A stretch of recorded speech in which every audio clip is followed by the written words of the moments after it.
Hi guys, Luca here from Sabre Airsoft with a different video now in the workshop. We are finally moving away from the VMP2 a little bit, and today we're having a quick look at this. This is the new Nuprol Delta Pioneer. This particular one is, I believe it's called the Jackal. I could be wrong. It just says AEG series, Delta Pioneer AEG series on the box. This is mine. This is my new test bed. The reason I wanted to do a video on this is because they have made some significant changes from the older Nuprols for a good long while now. When it comes to people new to the sport and the hobby, we would always say, don't buy a Nuprol because you can't do anything to them. Once you've got it and it dies, that's it. You can't really upgrade them without a lot of effort and modification. You could do the barrel, you could do the hop up, but you couldn't really do anything like stick MOSFET into the gearbox or anything like that. And with this new one, what they've done is they've basically made it a generic V2 gearbox. And that's a good thing. That means no more microswitch, no more microswitch trigger that dies. It's a lot better. Some people prefer a microswitch, but generally speaking, the old shuttle system is tried and true, and that's what most MOSFETs are designed around replacing. That's not what's in this one anymore, because as I said, this is my test bed. So I've put into here the XT split gearbox with an XT 28 TPA high torque motor. There's an M120 spring in there, SHS 16:1 gears, 21.4 nozzle, and same port on the cylinder as well. So this currently is shooting at pretty much dead on a joule with 0.32s, which is fine for me and for what I want. But overall, the construction of this thing, it is fully polymer, near enough. The outer barrel is metal, the flash hider is metal, which is good. But the upper and lower receiver, they're both polymer, stock's polymer, the buffer tube's polymer, and the handguard is polymer. And yet, there's no creaking. It's relatively lightweight, but to be honest, the gearbox I put in this does add to the weight. And it's a remarkably solid bit of kit. For the price, I think this is actually really, really good. This costs £99 retail. And with that, you get, obviously, the replica. And you also get one of their new P-mags, or one of their polymer mags. And I'm not sure how many this holds. I want to say around 150. But it's lightweight. It's pretty durable, I'd say. It doesn't feel like it's going to break on me anytime soon, which is great. And yeah, it just genuinely feels like, for the price, a pretty good replica that you can purchase. But as I say, that's not what's really good. What's really good is the new gearbox, which is right here. Some things you might immediately notice is that there's writing all over it.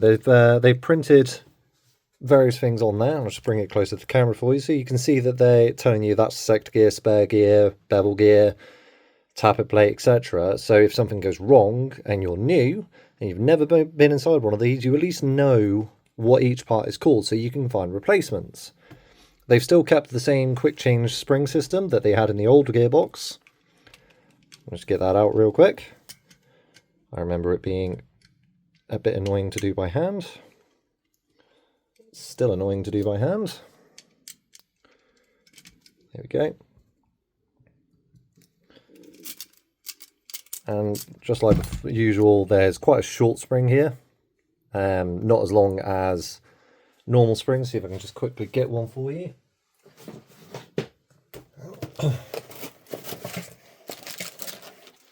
As you can see, it is quite a bit shorter than these XT springs, which honestly I've never had an issue with these XT ones.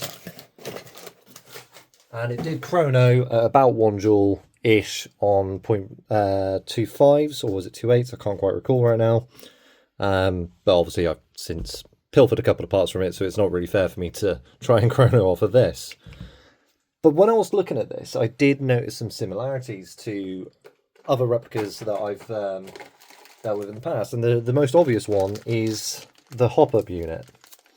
And this should tell, it's not that surprising that they've done this, but this should tell you where it's come from. So you notice that these two units, and if you see my short, I did point this out in that, They are identical.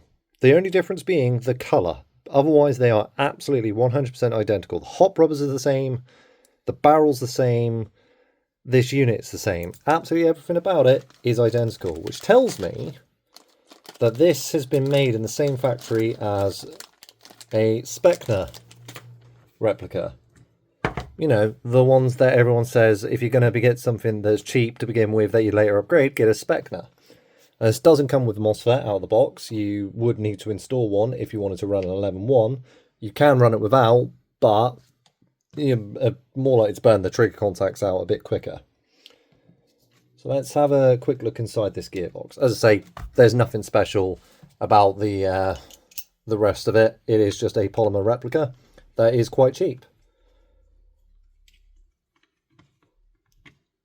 They've got radius corners on the gearbox as well, which, for those who don't know why that's good, in materials, when you have a sharp corner, you can create what's called a stress riser. So rounding out the corners helps minimize those stress risers and improves the longevity of your gearbox shell. Looking at you, Aries. And I apologize for any coughing and clearing of throats that I do. It is peak hay fever season for me, so I tend to have a bit of a chesty cough.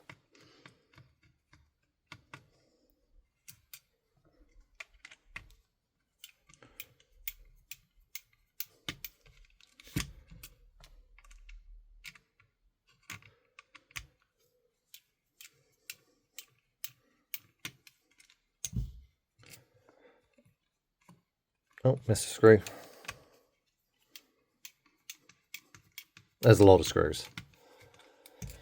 There we go. So, as I said, I have pilfered a few things out of this, but what we see in here is some very, very, very, very rudimentary shimming. That is practically pointless for all it's doing. And we see some generic gears that you've probably seen 1,000 times. In fact, I even have a drawer absolutely chock full of those gears. Very common from the same factory, and indeed these ones are Spectre ones, and they are identical. So this clearly came from the same factory. And as you can see, there is nothing surprising about this gearbox. It is a generic V2, and that's really, really good. Out of the box, the compression isn't too bad either. It's not the best, because there's no O-ring in the nozzle. That is a 21.2 nozzle, by the way. But overall, out of the factory, that's pretty good compression. It's not perfect, as I say, but I've seen much worse out of the factory, for sure. So there we go, guys. It's a really, really, for the price, £99, I don't think you can argue with that. And if you want to do dumb stuff like I am, and put expensive gearboxes in with loads of different things, I'm going to use this to test out different brushless motors and helical gears and all sorts, see how they sound. You can. It's honestly very, very easy to do. I had no issues putting this together. And yeah, well done, Nuprol. I like to see it. I like to see we're going to release something that you can put all of the aftermarket parts in. That's a really, really good thing to see. That's it for this one, guys. Very short and quick video, but hopefully this has shown you what the new Nuprols are like.